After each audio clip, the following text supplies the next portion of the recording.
தமிழ்நாட்டில் வாக்காளர் பட்டியலில் பெயர் சேர்க்க ஜனவரி 30ஆம் தேதி வரை மேலும் அவகாசம் நீட்டிக்கப்பட்டிருக்கிறது. விவரங்களை தர இருக்கிறார் செய்தியாளர் பாரிகார்த்திக். விவரங்களை வழங்கலாம். வாக்காளர் பட்டியலில் பெயர் சேர்க்க டிசம்பர் 19ஆம் தேதி முதல் ஜனவரி 18ஆம் தேதி வரையிலான விண்ணப்பங்கள் சமர்ப்பிக்கலாம் என ஏற்கனவே தேர்தல் ஆணையம் அறிவித்திருந்த நிலையில் தற்போது மேலும் கூடுதலாக 12 நாட்கள் கால அவகாசத்தில் தற்போது தேர்தல் ஆணையம் நீடித்திருக்கிறது. இதன் மூலம் வருகின்ற ஜனவரி 30ஆம் தேதி வரை இந்த கால நீடிப்பு உண்டு என்றும் தற்போது தேர்தல் ஆணையம் அறிவுறுத்தப்பட்டிருக்கிறது.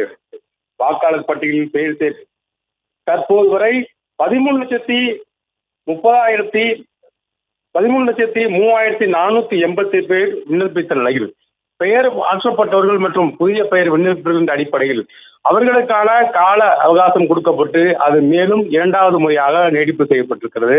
ஏற்கனவே அறிவிப்பு செய்யப்பட்ட டிசம்பர் 19 முதல் கூடுதலாக ஜனவரி 18ஆம் தேதி வரை முதற்கட்டமாகும்.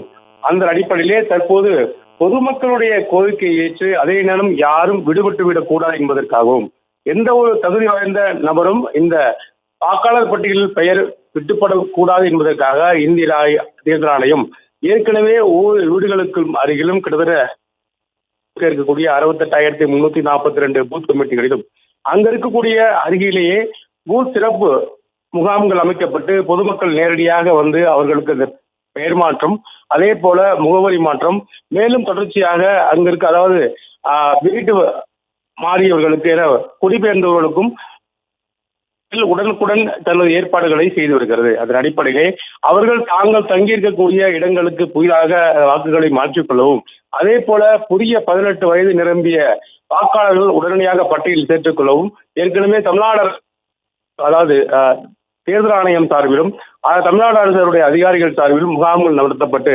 அதற்கான பணிகளும் முன்னெடுக்கப்பட்ட நிலையில் தற்போது மேலும் கூடுதல் ஜனவரி 30ஆம் தேதி வரை கால நீடிக்கிறது இந்திய தேர்தல் ஆணையம்.